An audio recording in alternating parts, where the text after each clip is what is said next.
Hermano, buenos días a todos. Feliz día del Señor. Qué bueno que estamos aquí reunidos para, como uno solo, adorar a nuestro Dios. Vamos a seguir entonces. Vamos a Éxodo.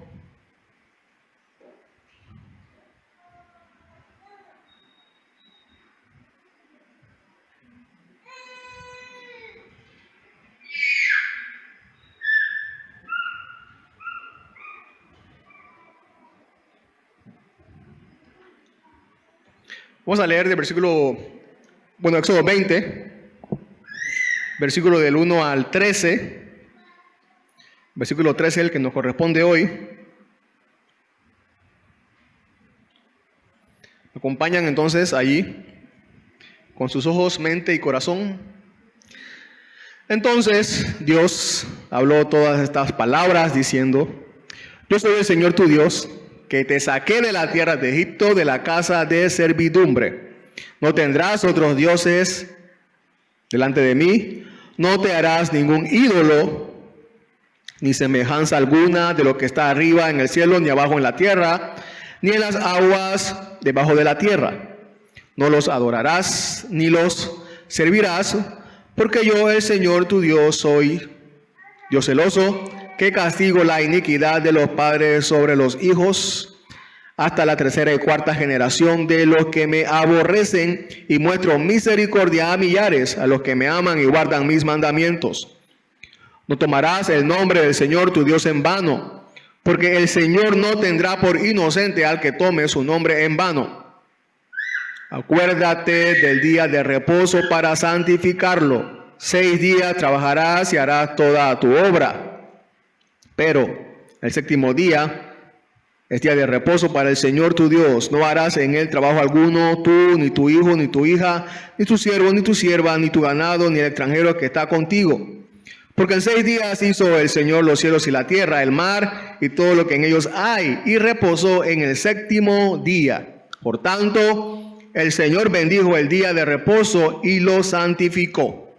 Honra a tu padre y a tu madre, para que tus días sean prolongados en la tierra que el Señor tu Dios te da. No matarás.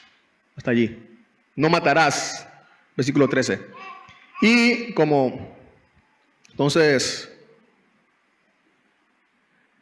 ese es el título de la enseñanza de hoy: no matarás. Y el mandamiento en el que vamos a poder reflexionar en estos instantes, en este momento. Dice que un día un muchacho llamado James estaba en la escuela, estaba en el salón con algunos compañeros más, y dice que James se estiró en su banco, su silla, para hacer una siesta, un pequeño descanso. Pero uno de sus compañeros dice que pensó en divertirse un poco con James. Miró una pluma, de esas que son de gallina, se inclinó sobre el banco y empezó a hacerle cosquillas en la oreja a James mientras James estaba tratando de descansar. James sacudió su cabeza y gritó: deja eso, no lo hagas. Enseguida sintió de nuevo la pluma en su oreja. Deja eso, te digo, exclamó James, muy enfadado. El muchacho, el compañero de James, continuó con su travesura sin pensar, solamente pensaba en divertirse. Entonces James saltó del banco, tomó un par de compases de esos de geometría que estaban en el escritorio cerca de él y lo lanzó contra el muchacho con todas sus fuerzas. Y le golpearon entonces en la cabeza del muchacho y le entró y hasta tocó su cerebro. Cayó al suelo, no volvió a hablar y se lo llevaron sin vida de la escuela.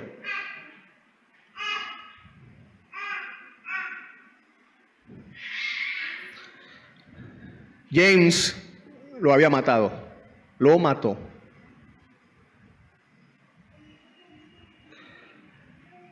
Pero la pregunta que uno podría hacerse es, o que muchos nos podríamos hacer, es esta. ¿Quería matarlo? ¿Quería matarlo? Bueno, la primera opción, o alguien dirá, no, solo quería hacerle daño, fue solo un accidente que lo matara. Pero otra opción, y es una realidad que ninguno podemos negar, y es que sí quería matarlo. En ese momento, en esos segundos, en esos instantes, sí quería matarlo. Pero muy seguramente ahora está arrepentido de lanzar ese compás.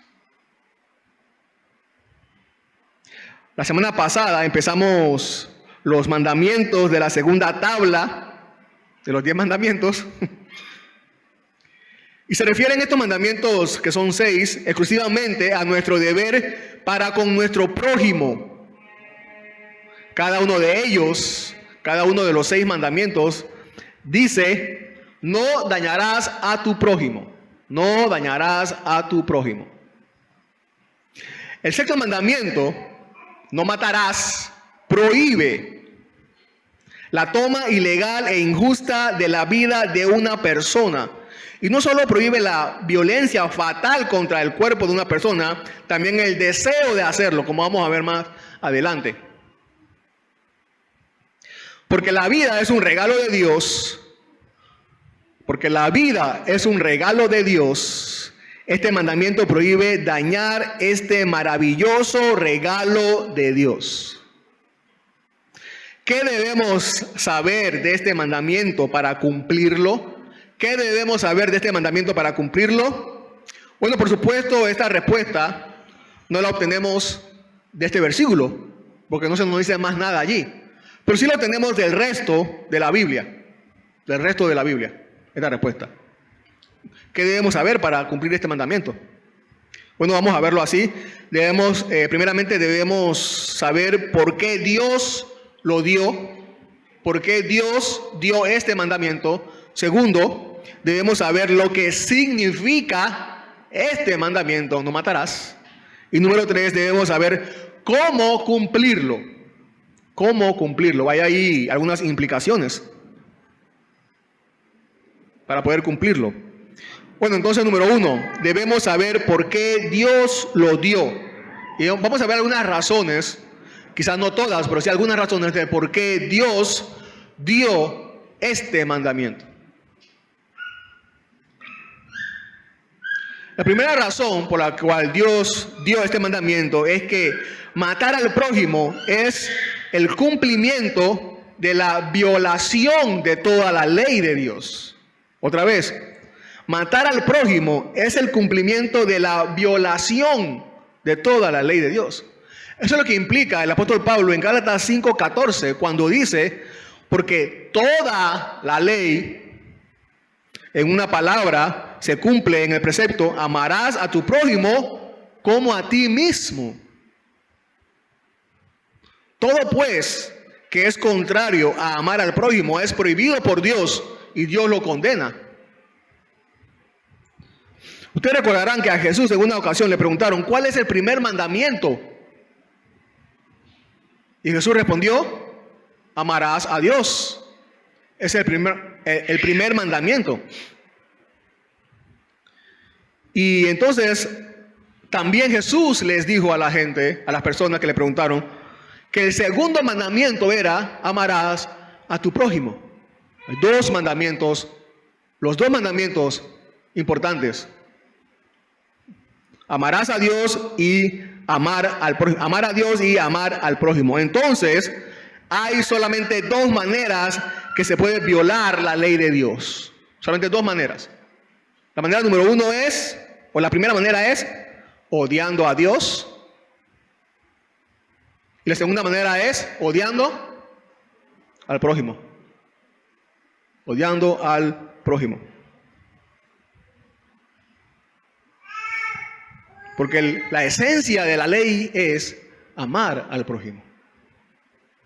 Otra razón es que también debemos recordar que el ser humano tiene la imagen de la deidad. Esta imagen divina es la que nos separa del resto de la creación. La que nos separa, nos hace particularmente especial de los animales, del resto de la creación. En Génesis 9:6, Dios hablando dice: el que derrame sangre de hombre, por el hombre su sangre será derramada, sentenciando y dando Dios autoridad allí. Por el hombre su sangre será derramada. ¿Por qué? ¿Por qué? Porque a imagen de Dios hizo él al hombre. Por eso. El ser humano es imagen de Dios porque es su representante aquí en este mundo para gobernar este mundo, como lo vemos en Génesis 1, 2. Y teniendo su imagen, nos hace sagrados. De Dios tenemos su semejanza y su aliento en nosotros es el que nos da la vida. Su aliento en nosotros es el que nos da la vida. Matar a un ser humano es matar a un representante de Dios aquí en la tierra, aunque ese representante esté intentando vivir su vida sin el Dios que le dio la vida. Y esa es la siguiente razón. Él es quien da la vida. Ningún ser humano produce la vida por sí mismo. En 1 Samuel 2:6, Ana nos recuerda esto en su oración. El Señor da muerte y da vida. Él es quien hace eso, hace bajar al Seol y hace subir. El ser humano entonces no es dueño de sí mismo. Ninguno tiene un título de propiedad de vida. No tiene derecho a destruirla, por lo tanto, sino que debe cuidarla bien, pues ¿a quién le pertenece? A Dios. ¿Acaso Dios, por ejemplo, no nos exige, hablando del valor de la vida que Él nos da, ¿acaso Dios no nos exige que tengamos una alta consideración por la vida que nos lleve a guardarla y mantenerla en las mejores condiciones posibles?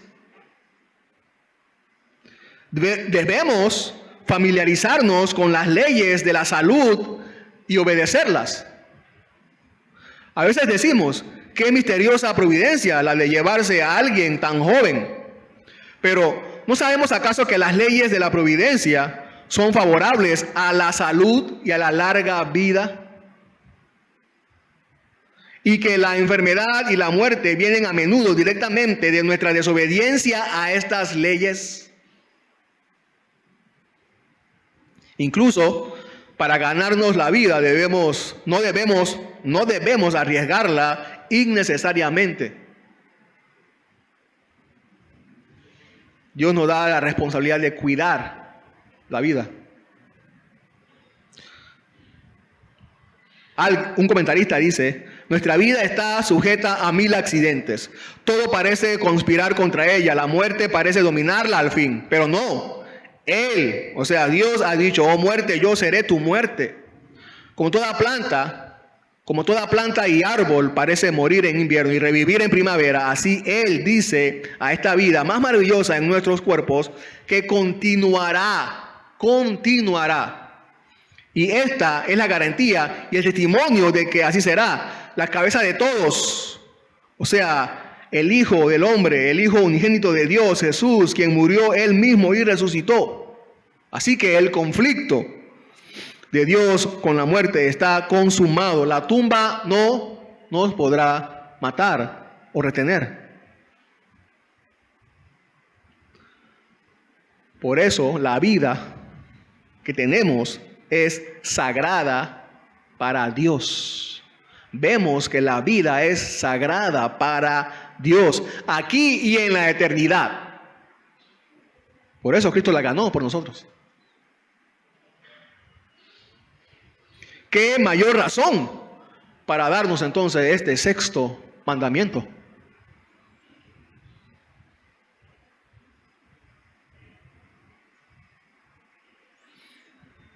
Número 2, después de haber visto algunas razones con respecto al porqué de este mandamiento, debemos saber lo que significa.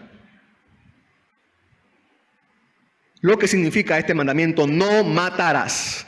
Quizás alguien puede decir, bueno, no matarás, 2 palabras, fácil se entiende, fácil se comprende, no es difícil, no hay que pensar mucho.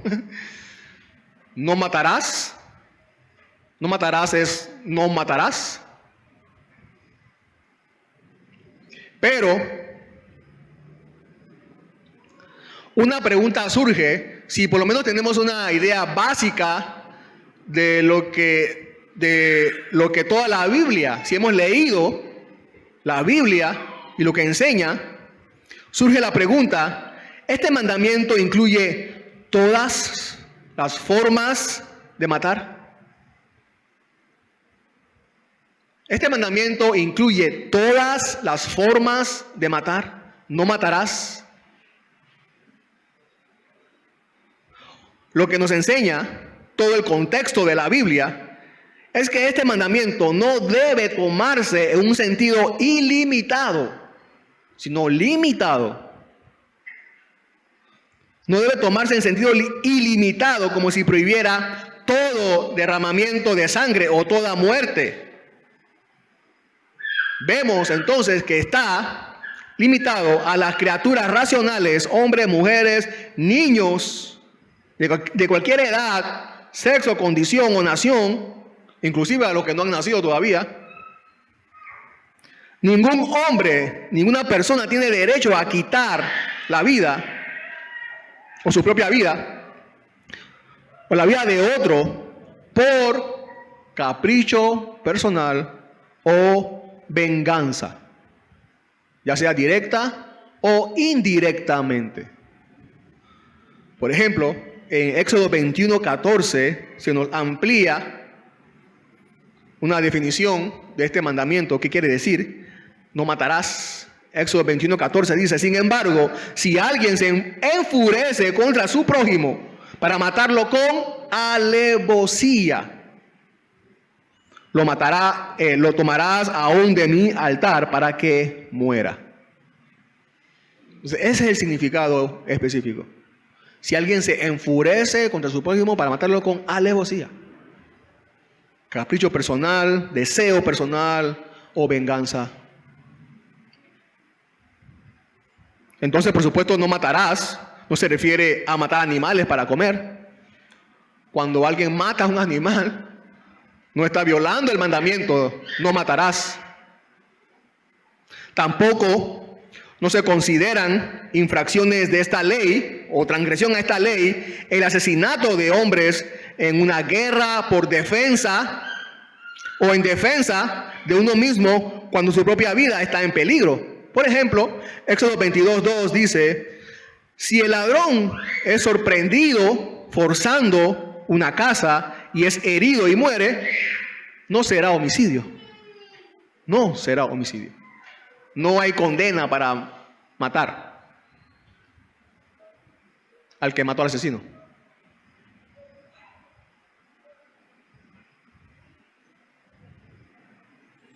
Tampoco la ejecución de malhechores por manos u orden del magistrado civil o el gobierno. Debemos recordar que Dios mismo ha mostrado que hay algunos casos en los que el derramamiento de sangre o la muerte no solo está permitido, sino que es justo. Otra vez el texto de Génesis 9:6 que dice: el que derrame sangre de hombre, está Dios hablando, por el hombre su sangre será derramada.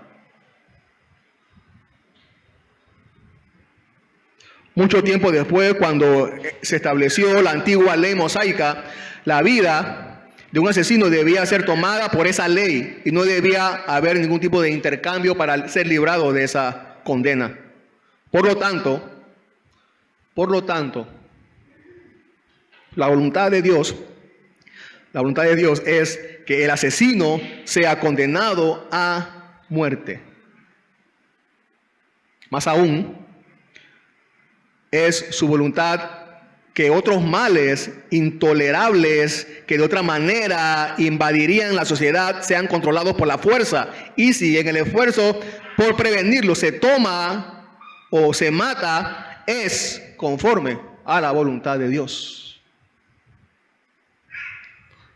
Así que la pena de muerte que tienen algunos gobiernos en el mundo no viola el mandamiento de no matarás. En Romanos 13:3, por ejemplo, dice el apóstol Pablo: porque los gobernantes no son motivo de temor para los de buena conducta, sino para el que hace el mal. Deseas pues no temer a la autoridad, haz lo bueno y tendrás elogios de ella. Pues es para ti un ministro de Dios para bien. Pero si haces lo malo, teme, porque no en vano lleva la espada, pues es ministro de Dios, sirve a Dios, hace la voluntad de Dios cuando usa la espada para matar, o su autoridad, un vengador que castiga al que practica lo malo. Entonces los gobiernos no violan el mandamiento cuando tienen la autoridad de Dios para acabar con la vida de alguien.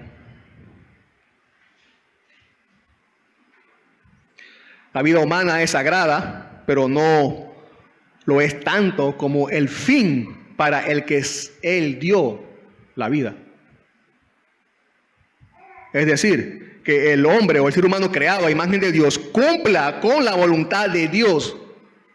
Eso es lo primordial. Esta es la obligación primordial de todo ser humano. Aquel que dice no matarás nos hace entender que es mejor sentenciar a muerte a alguien antes que ese alguien se convierta en una criatura vil en lugar de convertirse en su hijo o en su siervo. Y hay muchos ejemplos sobre eso en la Biblia, sobre todo en este específico con el pueblo de Israel, que Dios lo envió a expulsar a los cananeos, a matarlos. ¿Por qué? Una de las razones es que estaban corrompiendo y ensuciando la tierra con todas sus abominaciones.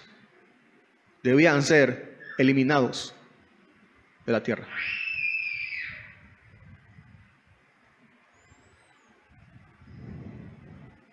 Bueno, quizás alguno de ustedes hasta este momento esté pensando: pastor, este mandamiento yo sí lo cumplo al pie de la letra. Póngame ganchito, no un ganchote, mejor póngame. Quizás los otros, quizás yo de vez en cuando los violo, pero aquí sí, porque yo no he matado a nadie. Así que estoy bien. Me salvé de este. Bueno, todavía queda un significado más de este mandamiento y nos lo da el propio Jesús. Nos da el significado también, amplía el significado de este mandamiento: no matarás. Mateo 5, 21 y 22. Ustedes han oído que se dijo a los antepasados: no matarás, y cualquiera que cometa homicidio será culpable ante la corte. Así será. Pero yo les digo que todo aquel que esté enojado con su hermano será culpable ante la corte, y cualquiera que diga insensato a su hermano será culpable ante la Corte Suprema, y cualquiera que diga idiota a su hermano será merecedor del infierno de fuego.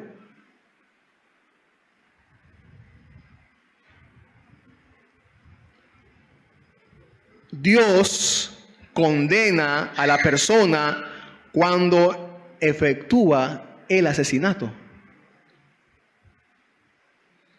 Dios condena a la persona cuando efectúa el asesinato. Y el asesinato siempre es efectuado primero, ¿dónde? En el corazón.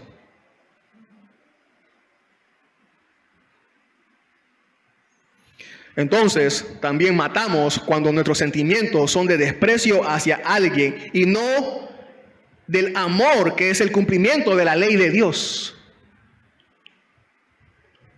El albergar manifestaciones de amor de Cristo hacia otros, no importa las acciones que hayan cometido contra nosotros, es el cumplimiento de la ley de Dios. Así pues, matamos no solo por llevar a cabo la acción misma, también cuando es nuestro deseo. ¿Cuál es la raíz de la acción malvada que este mandamiento prohíbe? Se encuentra en la complacencia del espíritu de desprecio.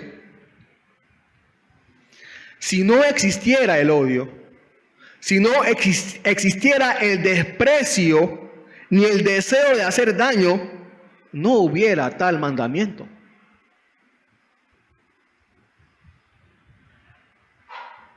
Por lo tanto, es con esta raíz con la que Jesús aclara el porqué del mandamiento y le da su completa interpretación. Otros textos con respecto a esto, Mateo 15, 19, porque del corazón provienen malos pensamientos, homicidios, adulterios, fornicaciones, robos, falsos testimonios y calumnias. Bueno, eso lo vamos a ver las siguientes semanas.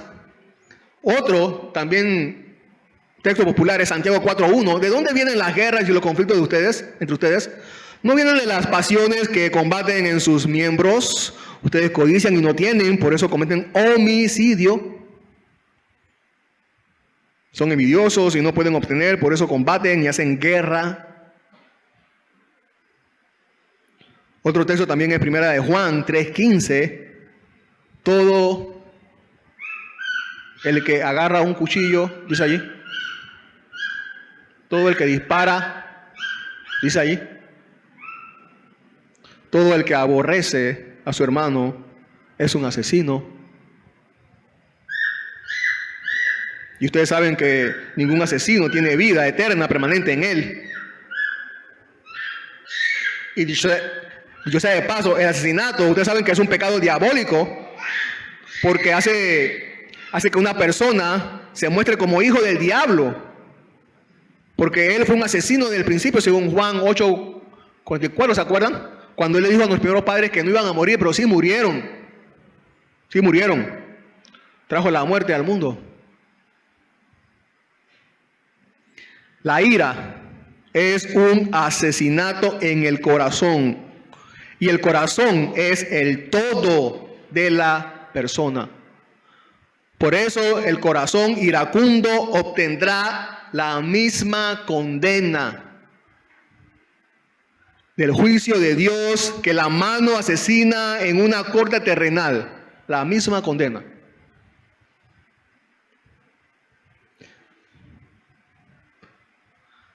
La pregunta es, ¿cuántas veces hemos matado a alguien? ¿Cuántas veces usted ha matado a alguien? ¿Quieren saber cuántas veces hemos matado a alguien? ¿Usted ha matado a alguien? Todas las veces que ha albergado deseos contra su prójimo.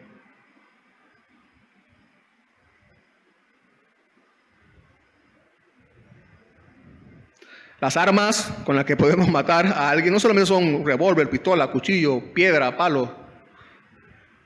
También nuestras palabras y nuestros deseos. Todo lo que se deriva de la permisidad de tal espíritu rencoroso, cualquiera que sea su forma, todas las palabras de desprecio, incluso todo lo que está destinado a degradar al prójimo, Dios lo condena. Ni siquiera, como se lee más adelante en Mateo 5, ni siquiera nuestra adoración, que intentemos ofrecer a Dios, Él la va a aceptar. No la va a aceptar si venimos con este espíritu rencoroso, y nunca podrá ser aceptable esta adoración a Dios mientras dure ese rencor. Así que debemos comprender entonces no solo hasta dónde llega este mandamiento, sino también hasta qué punto es urgentemente necesario que Dios lo haya dado.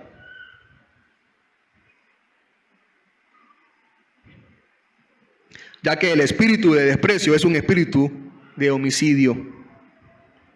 Debemos recordar que el pecado nos engaña al creer que no está allí hasta que se hace manifiesto, porque nosotros las personas somos propensos a pensar que somos lo suficientemente buenos, porque aparentemente no hay indicios de un carácter corrupto en nuestras vidas, y luego cuando llega la tentación, cedemos y nos excusamos porque la tentación es muy fuerte y muy repentina.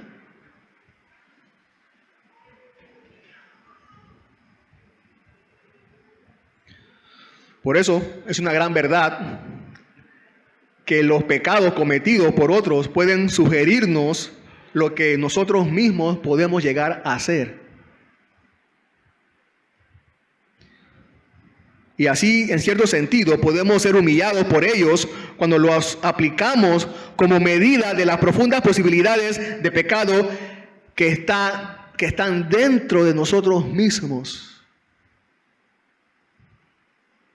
Como cuando un hombre llamado John Bradford dijo, al ver a otro hombre que iba a ser colgado por un crimen, este hombre llamado John Bradford se dijo a sí mismo: ese fuera yo,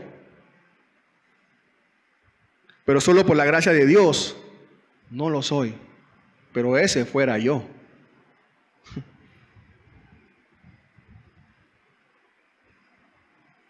Ese fuéramos cada uno de nosotros.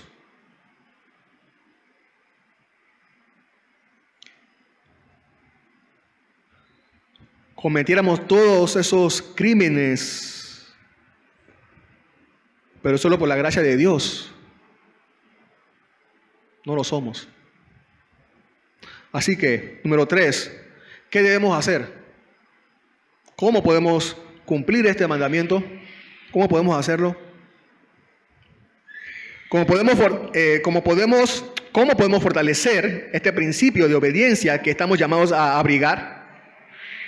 Cuando Dios nos ha dicho no matarás, nos ha ordenado a cada uno de nosotros que tomemos los medios prescritos en su palabra, por los cuales podemos asegurar la obediencia a este mandamiento y agradar a Dios. Así que la oración, hermanos, hermanas, la oración, comencemos por ahí, es tan necesaria para cumplir este mandamiento. Orar por nosotros, orar por los unos, por los otros también. No tenemos ninguna razón para esperar la ayuda de Dios si no se la pedimos. Debemos presentar a nuestra mente y corazón aquellas consideraciones que tienden a fortalecer el principio de la obediencia, orando. Y orando, recordemos la indulgencia o la misericordia de Dios hacia nosotros, que nos amó mientras éramos sus enemigos. Además de orar, también el mandamiento de no matar nos ordena también por implicación que cuidemos de esos afectos opuestos que controlarán esas pasiones que son el primer paso para el asesinato. Pensemos en la autoridad de Dios al promulgar esta ley. Nos llama a reprimir todas las pasiones coléricas. Allí comienza el mandamiento. En lugar de permitirnos la venganza, se nos dice: si tu enemigo tiene hambre, dale de comer. Si tiene sed, dale de beber. En lugar de permitirnos odiar a nuestros semejantes, se nos ordena a apreciarnos o apreciarlos, brindando bondad fraternal. En lugar de permitirnos envidiar a nuestros semejantes por su mérito superior o sus logros superiores, se nos dice que honremos a todos los hombres. Debemos amar, otra vez, debemos amar a nuestros enemigos. Debemos también evitar el comienzo de cualquier contienda. Evitar el comienzo de cualquier contienda. Debemos también tener cuidado con nuestras amistades. Jóvenes, tengan cuidado con sus amistades. No hagan amistades significativas con personas peleoneras. Somos muchas veces tan fáciles de influir.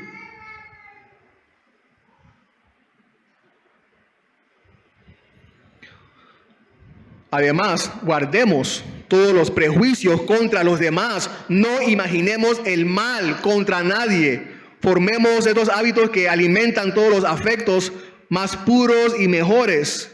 Por supuesto, llevemos esta acción en independencia a la gracia de Dios, de la gracia de Dios.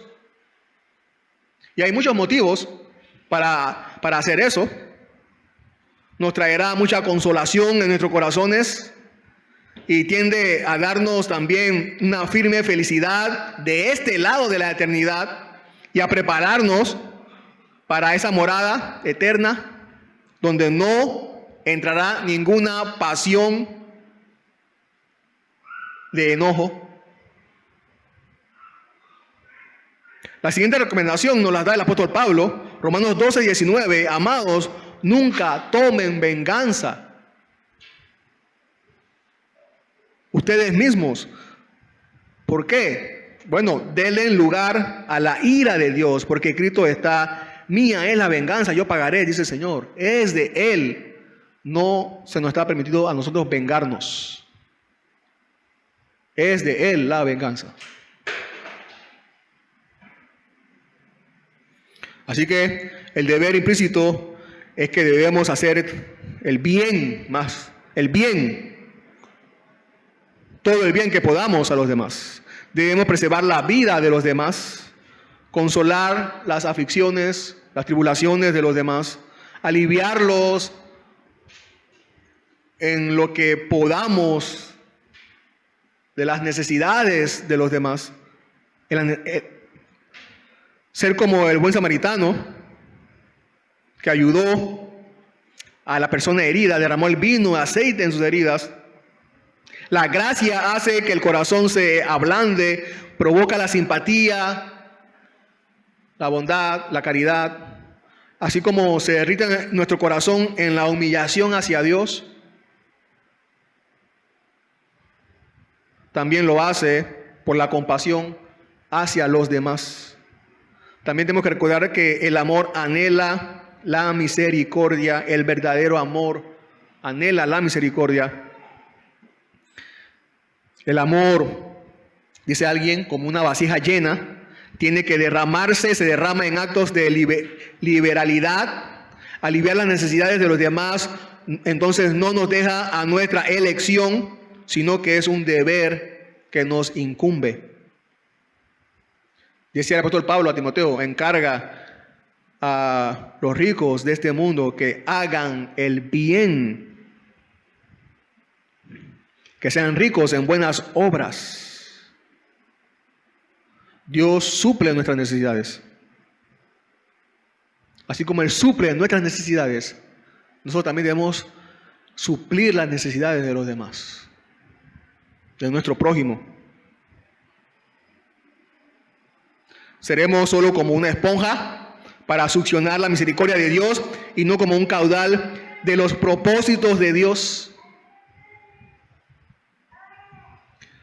Está implícito el mandamiento, en el mandamiento no matarás, entonces que debemos esforzarnos por preservar las vidas de las demás personas, aconsejarles sobre su eternidad, poner frente a ellos la vida y la muerte eterna, ayudarles a entrar en la vida eterna con Dios. Hay una historia, para terminar, que dice, habla de un capellán de un ejército que un día estaba predicando sobre este pecado del enojo y de matar. El sermón era sobre el pecado y la locura de ceder a un temperamento precipitado. Ese era el tema del sermón. Al día siguiente, dice que un comandante del regimiento lo abordó de muy mal humor diciendo, bueno, señor capellán, creo que ayer usted hizo uso de la prerrogativa de su cargo como capellán para molestarme con algunos golpes muy fuertes con su sermón.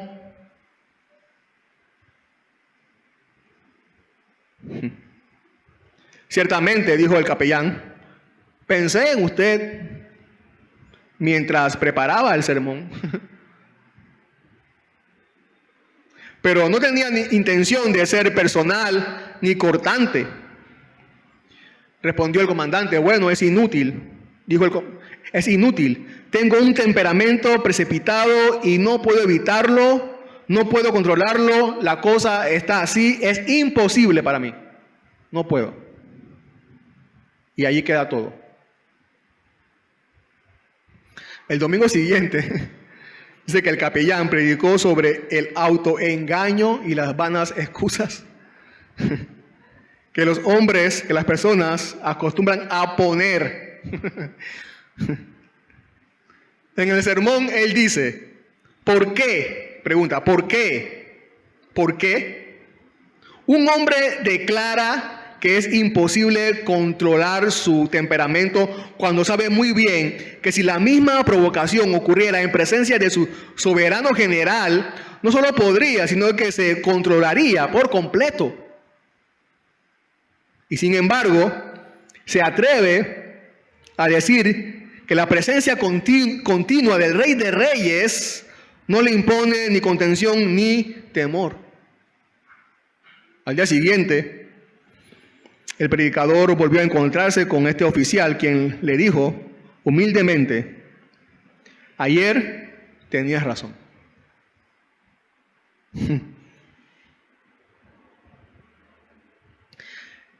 De hoy en adelante, siempre que me veas en peligro de caer, recuérdame que estoy ante el Rey de Reyes.